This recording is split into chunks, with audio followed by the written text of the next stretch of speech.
Hello दोस्तों, welcome to Purvanchal academy. स्वागत है आप सभी को आपके अपने चैनल पूर्वांचल एकेडमी में। जैसे कि हम इस वीडियो में आप सबको बताने वाले हैं कक्षा 10 के समांतर श्रेणी के बारे में, जिसको इंग्लिश में कहते हैं अरिथमेटिक प्रोग्रेशन, यानी शॉर्ट में आप इसे एपी बोल सकते हैं। अगर एग्ज़ाम पॉइंट व्यू से अगर इसे देखा जाए तो डेफिनेटली आपको 1 या 2 क्वेश्चन इससे बिल्कुल ही मिलता है आपके एग्ज़ाम में, जो कि बहुत ही इंपॉर्टेंट रोल प्ले करता है ये। सबसे पहले यहाँ पर जानेंगे हम समांतर श्रेणी। समांतर श्रेणी क्या है? जैसे मैंने यहाँ पे यह नंबर लिख रखा है 1, 4, 7, 10, 13, यानी 1, 4, 7, 10, 13। आगे भी बहुत सारे नंबर हैं जो कि हमने यहाँ पे लिख रखा है। अब यहाँ पे देखते हैं, जैसे मैंने अगर मान लिया 1 से 4 पे अगर आना है तो +3 किया है, फिर 4 से 7 पे आना है तो यानी +3 किया है, 7 से 10 पे आने के लिए +3 किया है, फिर 10 से 13 पे आने के लिए +3 किया है। इसी तरीके से और भी आगे +3 करके आप आगे नंबर लिख सकते हैं। अगर यहाँ पे लिखना चाहें तो यहाँ पे भी +3 करके यहाँ पे लिख सकते हैं आप। 13 में 3 जोड़ेंगे तो कितना हो जाएगा? 16। यानी समांतर श्रेणी का मतलब परिभाषा यही होता है कि किसी भी नंबर में उसके सेम नंबर, किसी भी संख्या में उसके सेम संख्या यानी समान संख्या को जोड़ने या घटाने पर उसकी अगली संख्या प्राप्त होती है, उसे हम समांतर श्रेणी कहते हैं। किसी भी संख्या में समान संख्या को जोड़ने या घटाने से उसकी अगली संख्या प्राप्त होती है, उसे हम समांतर श्रेणी कहते हैं। फॉर एग्जांपल अगर आप यहाँ पे देखते हैं तो यहाँ पे +3 सब में समान संख्या को जोड़ा गया है। सभी में समान संख्या को जोड़ा गया है, जिसकी वजह से ये सब संख्या बन रही है, इसलिए यह समांतर श्रेणी में है। और जो समान संख्या ये जोड़ा जा रहा है, जैसे ये +3 जो है, इसको हम लोग बोलते हैं सर्वांतर। क्या कहते हैं? सर्वांतर, जिसको डी से निरूपित करते हैं। यानी डी का मान कितना हो गया? 3। आगे देखते हैं आगे क्या है। इसी तरीके से ये है दूसरा नंबर, जैसे 6 है, 10 है। अब यहाँ पे 6 से 10 पे आने के लिए क्या किया है? +4 किया है। फिर 10 से 14 पे आने के लिए +4 किया है। फिर 14 से 18 पे आने के लिए +4 हुआ है। 18 से 22 पे आने के लिए +4 हुआ है। यानी इसमें भी सेम संख्या को जोड़ा जा रहा है। कोई ज़रूरी नहीं है कि जोड़ा ही जाएगा, हो सकता है घटा भी सकता है, मतलब लेकिन सेम संख्या, किसी भी संख्या में उसके सेम संख्या से जोड़ने या घटाने से प्राप्त होने वाली, उसकी अगली प्राप्त होने वाली संख्या को हम समांतर श्रेणी कहते हैं। अब यहाँ पे देखते हैं कि +4 सब में बराबर संख्या को जोड़ा जा रहा है, इसलिए ये भी समांतर श्रेणी में। और इसका सर्वांतर कितना हो जाएगा? यानी डी का मान कहे तो ये 4 हो जाएगा। जो भी समान संख्या जोड़ा जाएगा या फिर घटाया जाएगा, वही आपका क्या होगा? सर्वांतर होगा। आगे चलते हैं, ये 3 नंबर एग्जाम्पल में देखते हैं। जैसे यहाँ पे 15, 12। अब यहाँ पे देखते हैं 15 से 12 आने के लिए -3 किया है। फिर 12 से 9 आने के लिए -3 हुआ है। फिर 9 से 6 आने के लिए -3 हुआ है। फिर यहाँ पे भी 3 आने के लिए -3 हुआ है। इसमें सभी समान संख्या को क्या किया है? घटाया जा रहा है। इसमें तो जोड़ा जा रहा था, इसमें भी जोड़ा जा रहा था, लेकिन इसमें समान संख्या को घटाया जा रहा है। -3 सभी में क्या कर रहा है? घटाया जा रहा है। इसलिए ये भी समांतर श्रेणी में है। और सबसे पहले ये डी का मान इसका कितना हो जाएगा? -3। अब हम आपको आगे बताने वाले हैं, जैसे ये रहा आपका क्वेश्चंस। जैसे मैंने कुछ लिख के पहले से ही क्वेश्चंस लिख के रखा है। 2, 4, 6, 8, 10 क्या यह समांतर श्रेणी में है? तो चेक करते हैं भाई। समांतर श्रेणी में सबसे पहले उसका डेफिनेशन क्या होता है कि सभी संख्या में अंतर क्या होना चाहिए? समान होना चाहिए। यहाँ पे देखते हैं 2 और 4 के बीच तो +2 का अंतर है। यहाँ पे 2 और 4 और 6 के बीच, यहाँ पे भी +2 है। 6 और 8 के बीच, यहाँ पे भी +2 है। 8 और 10 के बीच, यहाँ पे भी +2 है। यानी इसमें भी समान संख्या को जोड़ा जा रहा है, इसलिए 2, 4, 6, 8, 10 क्या है? यह समांतर श्रेणी में है। बिल्कुल ही लिख सकते हैं कि यह समांतर श्रेणी में है। बिल्कुल ये समांतर श्रेणी में है। दूसरा देखते हैं। यहाँ पे दूसरा है 1, 3, 5, 6, 8, 10 क्या यह समांतर श्रेणी में है? चेक करते हैं इसको भी। इसका देखते हैं अंतर। यहाँ पे क्या किया है? 1 से 3 आने के लिए +2 किया है। फिर 3 से 5 आने के लिए यहाँ पे भी क्या किया है? +2 किया है। फिर 5 से 6 आने के लिए यहाँ पे +1 हुआ है। यहाँ पे 6 से 8 आने के लिए +2 हुआ है। 8 से फिर 10 आने के लिए यहाँ पे +2 हुआ है और कह रहा है कि क्या यह समांतर श्रेणी में है। हमने समांतर श्रेणी को बताया कि सभी में समान संख्या को जोड़ा जाए या समान संख्या को घटाया जाए, उसे हम समांतर श्रेणी कहते हैं। यहाँ पे देख रहे हैं कि +2 जोड़ा है, बिल्कुल सही है। यहाँ पे भी +2 है, यहाँ पे तो +1 है, मतलब ये तो नहीं हो रहा है ना, मतलब यहाँ पे तो +2 है, सब जगह +2 है, लेकिन यहाँ पे +1 क्या है, इसलिए यह समांतर श्रेणी में नहीं है। लिख सकते हैं कि यह नहीं है, मतलब समांतर श्रेणी में नहीं है। आगे देखेंगे समांतर श्रेणी के प्रथम पद, देखते हैं। समांतर श्रेणी के प्रथम पद को a से निरूपित करते हैं। समांतर श्रेणी के प्रथम पद को a से निरूपित करते हैं। फिर और है समांतर श्रेणी जिसको AP बोलते हैं, समांतर श्रेणी AP के सर्वांतर को D से निरूपित करते हैं, जिसको D यानी कि कॉमन डिफरेंस बोलते हैं। जैसे इसमें अगर मैं बता दूं कि जैसे यहाँ पे मैं क्वेश्चन लिख रखा हूँ कि आप दिया है समांतर श्रेणी यानी AP के 3, 5, 7, 9, 11 डैश डैश डैश में प्रथम पद तथा सर्वांतर ज्ञात करें। अब मैंने बोला ना कि प्रथम पद को A से डिनोट करते हैं। अब यहाँ पे अगर मैं लिखूँ कि प्रथम पद क्या होगा, तो सबसे पहले देखिए प्रथम पद के लिए प्रथम पद यानी A बराबर प्रथम पद A के लिए ये आपका पहला पद जो होता है यही प्रथम पद हो जाता है। इसमें जो भी दिया है 3, 5, 7, 9, इसका जो भी पहला पद होगा वही प्रथम पद हो जाएगा, यानी A बराबर कितना होगा 3 आपका आंसर होगा। और आगे बोल रहा है कि सार्वंतर ज्ञात करें। सार्वंतर ज्ञात करने के लिए प्रथम पद के अगली संख्या में से उसके संख्या को घटाने पे प्रथम पद, जैसे 5 है, 5 से अगर 3 को घटाएंगे तो ये आपका क्या निकल जाएगा, सार्वंतर निकल जाएगा। ये कोई ज़रूरी नहीं है कि 5 से 3 घटाएं, यहाँ से भी घटा सकते हैं, 7 से भी 5 को घटा सकते हैं, या फिर 9 से भी 7 को घटा सकते हैं।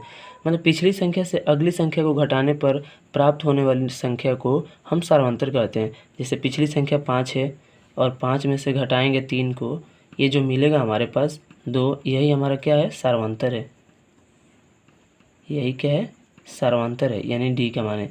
यही आंसर आपका D का मान है, D बराबर 2 बोल सकते हैं। ओके, तो यहाँ तक क्लियर। अब आगे चलते हैं। आगे आपको नेक्स्ट हम आपको बताने वाले हैं यहाँ पे, जैसे कुछ पहले से ही हम लिख लिए हैं ताकि आप लोगों को बताने में आसानी रहे। यहाँ पे देखते हैं समांतर श्रेणी AP का प्रथम 4 पद।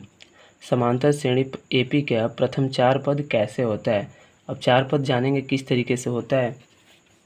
जैसे मान लीजिए मैं यहाँ पे लिख लिया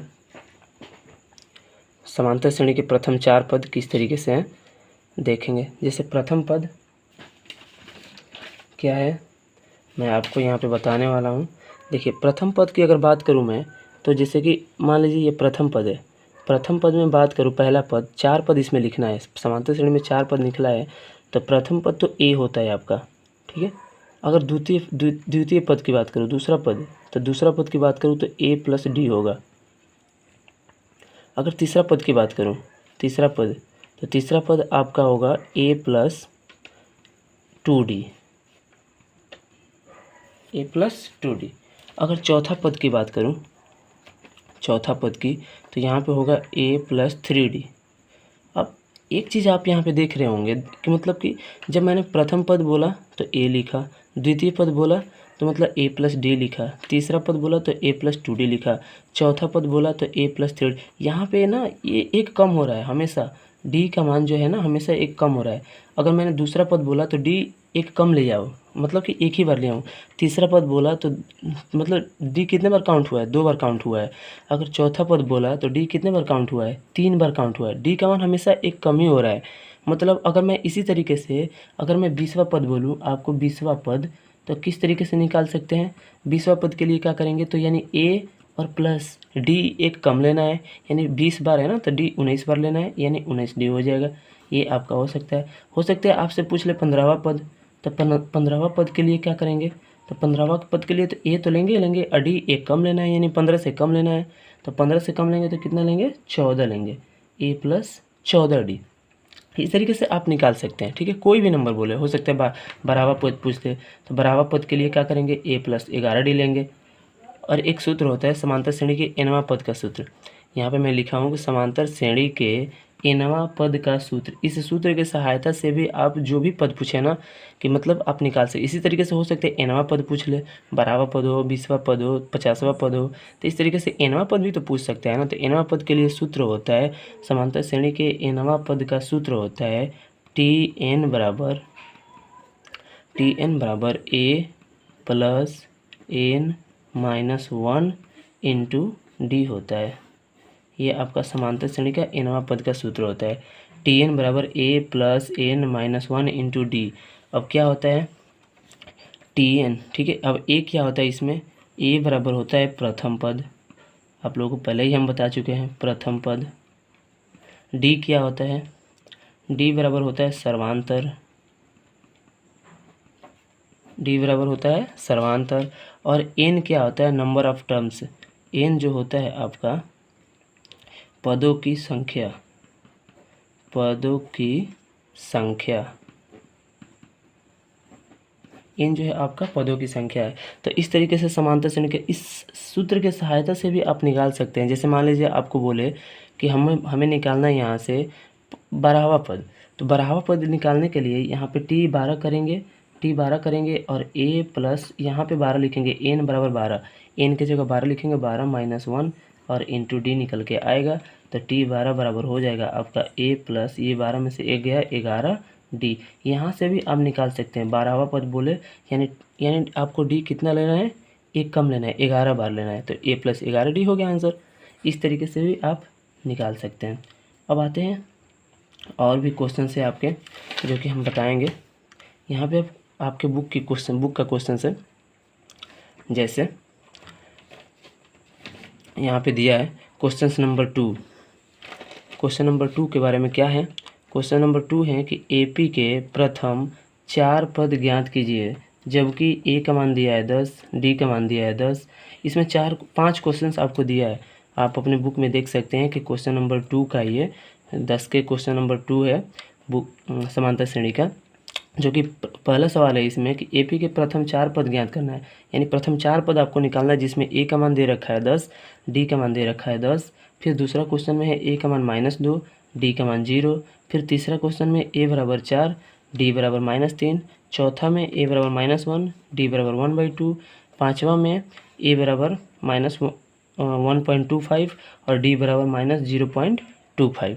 तो किस तरीके से निकालेंगे हम 4 पद के बारे में आपको बताया है कि कैसे निकलता है। अब आगे आते हैं, जैसे कि प्रथम 4 पद निकालना है, तो प्रथम पद के लिए देखिए अगर क्वेश्चन नंबर 1 की बात करें, क्वेश्चन नंबर 1 को अगर बात करें तो यहाँ पे कैसे हल करेंगे देखते हैं। अगर जैसे कि यहाँ पे A बराबर दिया है, A बराबर 10 और D बराबर 10 दिया है, तो हमको प्रथम पद निकालना है। यानी अगर प्रथम पद निकालना है तो यहाँ पे हमारा क्या होगा, A होगा। A प्रथम पद तो A होगा और A का मान कितना दिया है, यानी 10 दिया है। ये तो आपका प्रथम पद निकल गया। दूसरा पद अगर निकालना होगा तो दूसरा पद के लिए सूत्र क्या था, A + D। अब A + D का मान है कितना आपके पास, A का मान था 10, D का मान था 10। अब आंसर आपका निकल गया कितना, 20। ये भी आंसर आ गया। अगर तीसरा पद की बात करें, तीसरा पद कैसे निकलेगा, तो तीसरा पद होगा आपका A प्लस क्या होगा, A + 2D। अब A + 2D मतलब A का मान तो 10 होगा और D का मान 2 × 10 करेंगे ना, तो ये हो जाएगा कितना, 20 हो जाएगा। यानी 10 + 20, यानी आंसर निकल के आएगा कितना आपका, 30 इज द राइट आंसर। इसी तरीके से और भी है जो कि चौथा पद निकालेंगे। चौथा पद कैसे निकालेंगे देखते हैं। यहाँ पे चौथा पद के लिए क्या होगा, A + 3D। अब A + 3D का मतलब A का मान तो 10 रखेंगे ही रखेंगे, अब +3 × 10 करेंगे तो ये तो हो जाएगा 10 और +30 यहाँ पे जोड़ेंगे तो आंसर कितना होगा, 40। इस तरीके से आप प्रथम पद के सब आंसर जो भी आपका क्वेश्चन दिया है इसके 4 पद निकाल सकते हैं। जैसे और भी है आपका दूसरा नंबर क्वेश्चन देखें तो A बराबर -2 है, D बराबर 0 है, इसके 4 पद निकालना है। यानी दूसरा नंबर क्वेश्चन की बात करें तो A बराबर -2, D बराबर जीरो है, और दूसरा नंबर क्वेश्चन के प्रथम पद निकाले तो प्रथम पद के लिए तो ए होता है, ए बराबर कितना हो गया -2, एक तो ये हो गया। द्वितीय पद के लिए क्या होगा, द्वितीय पद के लिए ए प्लस डी होगा, यानी ए का मान -2 प्लस डी का मान 0, यानी आंसर निकल के आएगा क्या -2। अब फिर तीसरा पद की बात करें, तीसरा पद कैसे निकलेगा, तीसरा पद के लिए क्या होगा, तीसरा पद के लिए होगा ए प्लस 2d, ए का मान कितना है -2 प्लस 2 गुणे 0, अब 2 में 0 से गुणा करेंगे तो 0 ही ना होगा, तो इसलिए आंसर आपका क्या हो जाएगा -2 हो जाएगा। इसी तरीके से चौथा पद निकाल सकते हैं, क्या होगा चौथा पद a प्लस 3d, अब a प्लस 3d का मतलब होगा a का मान तो -2 प्लस 3 इंटू डी का मान 0, यानी आंसर आपका -2 आ जाएगा। ठीक है, तो इस तरीके से आप जो भी नंबर दिया है मतलब आप निकाल सकते हैं। अब जैसे आपके लिए ये भी है, जैसे मैंने पहला क्वेश्चंस लगा दिया हूँ, दूसरा क्वेश्चन भी बता दिया हूँ, आप चाहे तो आप घर से बना सकते हैं। ये ए बराबर 4, डी बराबर -3, इस पे आप निकाल सकते हैं ए बराबर -1, डी बराबर 1/2। आप डेफिनेटली आप इससे निकाल सकते हैं। इन तीनों क्वेश्चन को आप अपने से बना करके चेक कर सकते हैं कि कैसे आएगा, किस तरीके से समांतर श्रेणी का प्रथम पद निकलेगा, द्वितीय पद निकलेगा, तृतीय पद निकलेगा, चौथा पद निकलेगा। कोई ज़रूरी नहीं हो सकता आपसे पाँचवा पद भी पूछ दे, तो पाँचवा पद निकालने के लिए कैसे निकालेंगे यानी आपको हम बता चुके हैं। ठीक है, आगे देखते हैं नेक्स्ट क्या है। नेक्स्ट जो है आपका मैं बताने वाला हूँ यहाँ पे, ये आपका है नेक्स्ट जो क्वेश्चंस नंबर है आपका 3 है, जो कि आपके बुक का है क्वेश्चंस नंबर 3। तो क्या दे रखा है, निम्नलिखित में से प्रत्येक एपी के लिए प्रथम पद ए तथा सर्वांतर डी लिखिए। यानी जो भी ये नंबर दिया है, यहाँ पे मैं क्वेश्चंस लिखा हूँ, यहाँ पे 3 है, 1 है, -1 है, -3 है, इस तरीके से आगे नंबर गया है। फिर दूसरा क्वेश्चन से -5 है, -1 है, 3 है, 5 है, ऐसे भी आगे करके गया है। फिर तीसरा क्वेश्चन से 1/3, 5/3, 9/3, 13/3 इस तरीके से दिया है। फिर यहाँ पे चौथा क्वेश्चन से 0.6, 1.7, 2.8, 3.9। तो ये चार क्वेश्चंस आपके दिए हैं, जो कि मैं बता दूं यहाँ पे कैसे बनेगा। ये देखिए यहाँ पे लिखा गया है, निम्नलिखित में से प्रत्येक एपी के लिए प्रथम पद ए यानी तथा सर्वांतर डी लिखिए। तो प्रथम पद मैंने बोला आपसे कि प्रथम पद निकालने के लिए जो भी ये दिया होगा, इसमें जो ये पहला पद दिया है ना, यही आपका प्रथम पद होता है। यानी ए बराबर कितना हो गया 3, ये तो आंसर हो गया। और डी का मान निकालने के लिए मैंने क्या बोला, पिछले वाले में से पहले को घटाएंगे। यानी पिछले वाला कितना है 1 है, इसमें से घटाएंगे माइनस कितना करेंगे 3 को, आंसर आपका निकल के आएगा कितना -2। ये आपका डी का मान हुआ। दूसरे क्वेश्चन में देखते हैं, इसमें भी है -5, -1, 3 और 7। अब देखते हैं इसमें प्रथम पद के लिए क्या होगा, यानी ए का मान निकालने के लिए क्या होगा, आपका जो भी पहला नंबर दिया होगा वो प्रथम पद होगा, यानी ए का मान -5, ये क्लियर। डी का मान निकालने के लिए क्या बोला मैंने कि पिछली संख्या से पहली संख्या को घटा दीजिए। पिछली संख्या -1 है और घटाना है मेरे को कितना -5, यहाँ पे -5 मैंने लिख दिया। अब -1 ये माइनस करेंगे तो क्या हो जाएगा +5 हो जाएगा। अब आंसर आपका निकल के आएगा कितना 4, ये आपका डी का मान हो गया। अब यहाँ पे देखते हैं, ये जो दिया है 1/3, 5/3, 9/3, 13/3। अब यहाँ पे अगर प्रथम पद पूछे ए बराबर, तो आपका पहला आंसर होगा, यानी पहला पद ही होगा प्रथम पद, यानी 1/3 क्या हो गया प्रथम पद हो गया। डी का मान निकालने के लिए इसमें से इसको घटा दीजिए, या फिर इसमें से भी इसको घटा सकते हैं। जैसे 9/3 में से हमको घटाना है 5/3, ये घटाएंगे तो कितना हो जाएगा, 9 में से 5 गया यानी 4/3, ये आपका डी का मान हुआ। इस तरीके से वीडियो के अंत तक बने रहिएगा और हमारे चैनल को सब्सक्राइब कर लीजिएगा अगर आप हमारे चैनल पे नए हैं तो। आगे देखते हैं, ये 4 नंबर 0.6, 1.7, 2.6, इसमें प्रथम पद ए का मान पूछे तो ये आपका पहला हो जाएगा, यानी 0.6। और डी का मान पूछे तो डी का मान इसमें से इसको घटा सकते हैं, यानी 1.7 माइनस 0.6। अगर आप घटाएंगे तो डी का मान निकल के आएगा यहाँ पे 1.1 इज़ द राइट आंसर। ये आपका आंसर होगा। तो इस वीडियो में मैंने आपको बताया कि समांतर श्रेणी के प्रथम पद को क्या होता है। इस वीडियो में मैंने आपको बताया कि समांतर श्रेणी के प्रथम पद क्या होता है, सर्वांतर क्या होता है, उसका nवां पद कैसे निकालेंगे, 20वां पद पूछ दे, 15वां पद पूछ दे तो कैसे निकालेंगे। और इसके अंत में हम जानेंगे, नेक्स्ट वीडियो में हम जानेंगे। यहीं तक आज रहने देते हैं और नेक्स्ट वीडियो में हम आपको बताएंगे इसके अगले सवाल जो कि किस तरीके से आप करेंगे। उसके लिए आप हमारे चैनल को सब्सक्राइब कर लीजिएगा। Thank you.